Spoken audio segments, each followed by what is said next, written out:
And welcome to another episode of the Tar Heels Insider Podcast. I'm your host, Grant Chachere, the lead beat writer for North Carolina Tar Heels on SI, bringing you all the latest news in regards to your North Carolina Tar Heels. Yesterday, Saturday to be exact, was not a very good day for North Carolina football as it loses 28-12 to Wake Forest in I know the score doesn't indicate it that it was, and I know that throughout the game it was a little bit closer than what it seemed. But it was it was embarrassing, guys. It was embarrassing. Look, I'm not overreacting because it's a loss and blah blah blah. This is the same team that we saw in week 1. This is the same team we've seen throughout the previous. But after the bye week, of course, the defense improved. But let's just face it, guys. Outside of Virginia, the 3 offenses they played were terrible. Terrible. Yes, Cal is a bowl-eligible team, and I get it. But Syracuse and Stanford were dead men walking.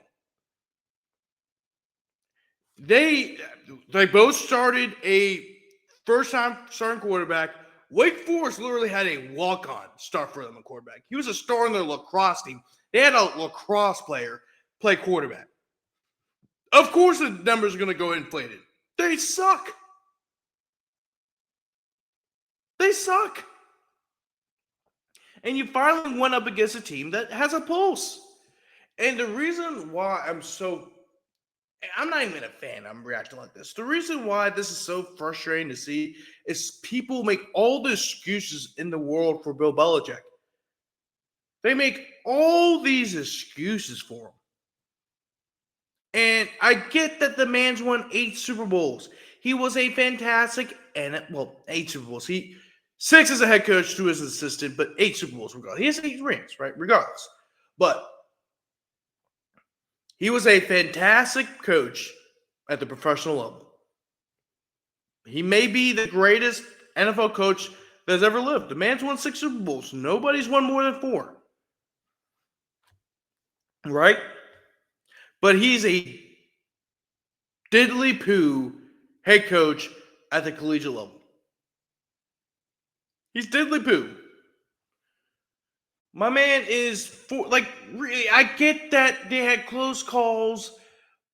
I get they had close calls against Cal and Virginia. I get that. But if he was a good head coach, he would have won those games. You know what I'm saying? And the reason why I say this, is because look at Wake Forest. Look at Wake Forest. Wake Forest is a 7-3 football team. They're a good team. But you have to acknowledge. But the reason why I'm saying this is because they have a first-year coach in Jake Dickert. Jake Dickert came over from Washington State. He, of course, is the head coach of Wake Forest. Wake Forest doesn't have the same resources that North Carolina does. Wake Forest is a very small school. Very, very small school. Wake Forest's student enrollment so if you're going back to last fall, fall of 2023, the amount of undergraduates that went to their school was 5,471. If you include the postgraduates, it's 9,000. It is a small school. North Carolina has 20,000 undergraduates that go to a school. It's a small private school. They don't have the same resources that North Carolina does. Yet they're 7-3. They had to replace 50, 60 players like North Carolina did. And they're winning. Wake Forest also, again, keep this in mind, Jake Dickert was hired a week after Bill Belichick was.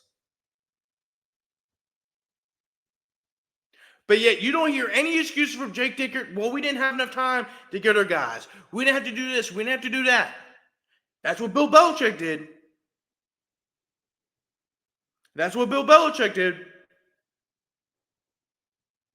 He made all the excuses in the world. When in fact, Bill Belichick did this to himself. He's the one that decided to get rid of most of Max players. He was the one that decided to push people out during the spring. You didn't have to add 70 new players. You chose to add 70 new players. That's the difference. And they're bad, and they're a bad football team. And I really do feel bad for the players, by the way. I really do. Like, I'm not this media guy. Like, people may say, "Oh, you're the media. You're trying to like, create tension in the team. You only hate Belichick." No, I'm going off of what I see. This is a bad football team, or at least if they're not a bad football team, they're a poorly coached. How about this? They're a poorly coached football team. Let's go off that. They're a poorly coached football team. I'm going to say that right now. Defensively, I think they're okay. I think the defensive coaching staff's fine. But the offensive coaching staff is bad. And I don't want to beat a dead horse here because we've already done this enough, but with Gio Lopez and Freddie Kitchen, it's beating a dead horse. Like, North Carolina, so I want to go over the stats real quick. I had to say that off the top of my head. Oh, also, by the way, I just want to mention this too. During the press conference, Kamori House was speaking. And he wasn't done yet. He got like 3 to 5 minutes in. Bill Belichick basically told him he had to wrap it up.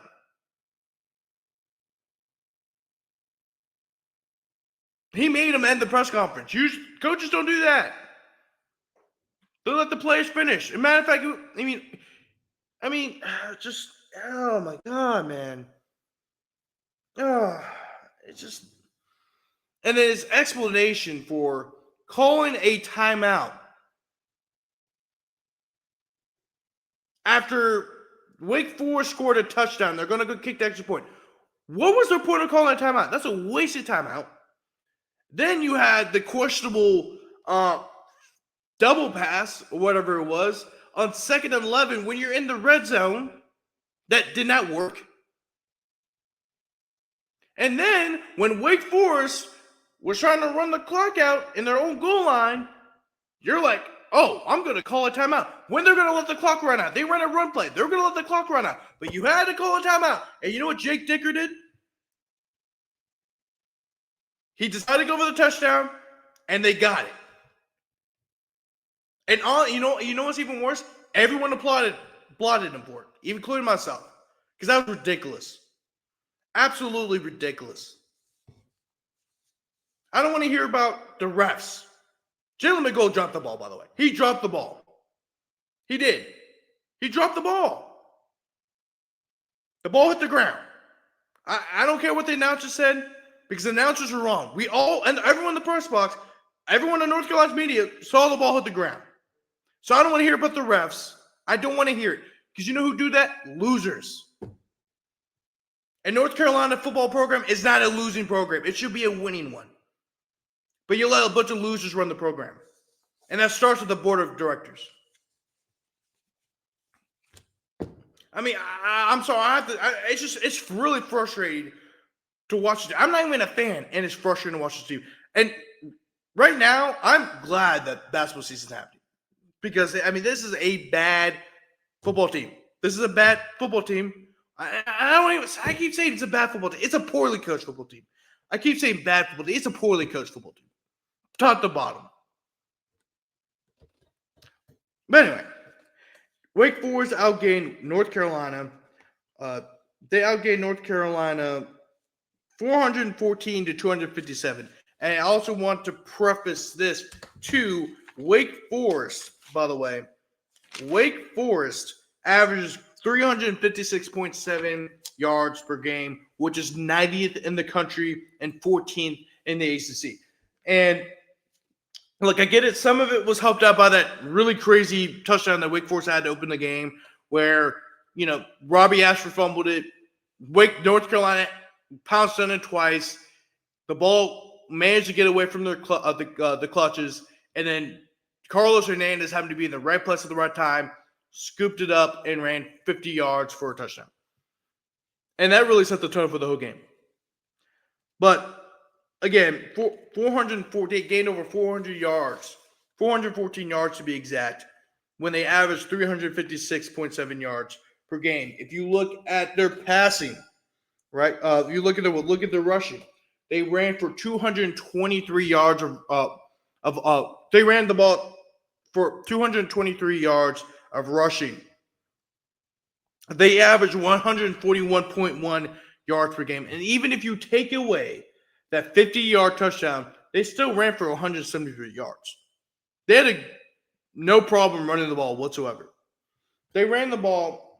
Their average yards per rush was 5.7. And if you take away, let's just say you take away that rush. Let's say that play never existed, right? So it's 38, 173 divided by 38. They still would have ran the ball. They would have still ran the ball, had an average yards per carry of 4.5 yards. That's still a very successful day on the ground for them. You know, like remember 3 plays of 4-5 yards. Well, 3 plays of 4 yards is a first down. So they averaged a first down worthy carry 38 times. I mean, this isn't a very good offense. They managed to go down the field I would say with ease, but they did it quite successfully, more than usual. And by the way, this team has not scored 20 or more points in 3 or 4 weeks. They averaged 12 points a game the last 3 games before entering this game. You couldn't run the ball worth anything. Gio had it all right. I mean, it wasn't even all right. 21 for 37 for 200 yards. Congratulations. He passed the ball for over 200 yards for the, 3rd consecutive game? But it didn't result in wins. Matter of fact, North Carolina could not finish their drive, right? They had 2 blocked field goals. They went 1-3 in runs opportunities. The one thing they got right was a field goal. All the points came from field goals. They had 5 drives inside the 30-yard line, no touchdowns. You went 4 for 14 on 3rd down. Yes, Reese Farhoff kicked a 57-yard field goal. It's the longest of his career, and it's the longest in North Carolina history. But you lost. What's that? That doesn't mean anything. I mean, he had a nice press conference after the game. He was smiling and everything. I don't blame him. He was the reason why they're even in the game. But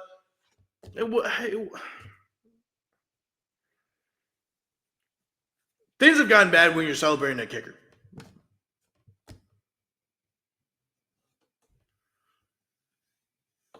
This is not a well-coached football team, y'all. At all. Terrible, man. Terrible.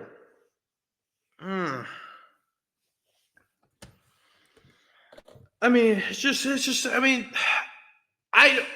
say this out loud. They're not winning the next 2 football games. They're not. They're not winning against Duke. And they're not beating NC State and Raleigh, that's for sure. They're going to finish the season 4-8. And then people act like they're going to do better next year. Oh, well, we're going to wait for next year. We're going to fix all of our problems. We're going to learn all this. And blah, blah, blah, blah, blah. Blah, blah, blah, blah, blah, blah, blah, blah.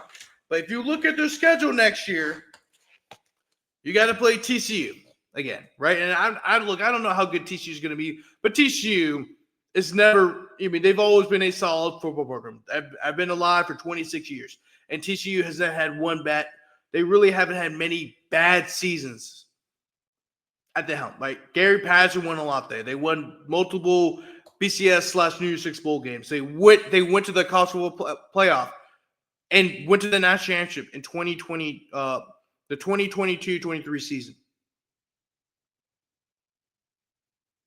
They put belt to butt in the first game of the year. But then you got East Tennessee State, but then you got UConn, who's a very good team. They're 7-3 right now, I believe. They're going to a bowl game. They went to a bowl game last year, a game which they beat North Carolina too, by the way. And I just want to clarify the record. Yeah, they are 8-3 right now. So they're a good team. Good team. They're going to finish the season 9-3. They got FAU next, and they're going to finish the season 9-3. Then you got Notre Dame. You got to go to Clemson to play Clemson. You got Duke. You got Louisville. You got Miami, who possibly could be in the playoff this year. NC State, at Pitt, at Virginia. You also have Syracuse. And by the way, I just want to point this out. Before Steve Angeli got hurt and was injured for the rest of the year, Syracuse is looking like a good team. So if Steve Angeli had played in that game against North Carolina, who knows what the score would have been? Who knows if North Carolina wins that game too? Just want to point that out. So you're going to have a much tougher schedule next year.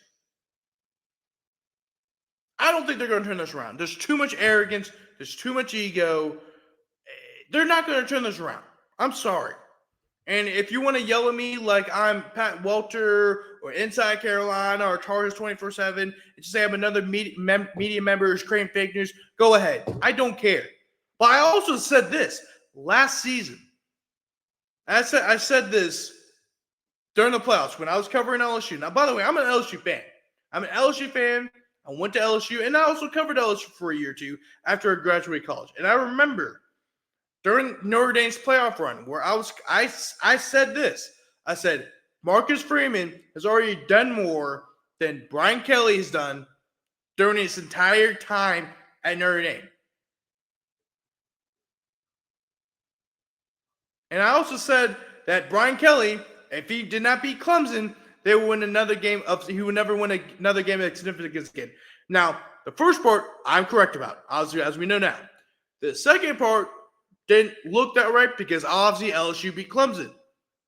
But then we found out Clemson is a very bad team, and then LSU proceeded to lose their next 3 ranked opponents. They lost against Ole Miss on the road.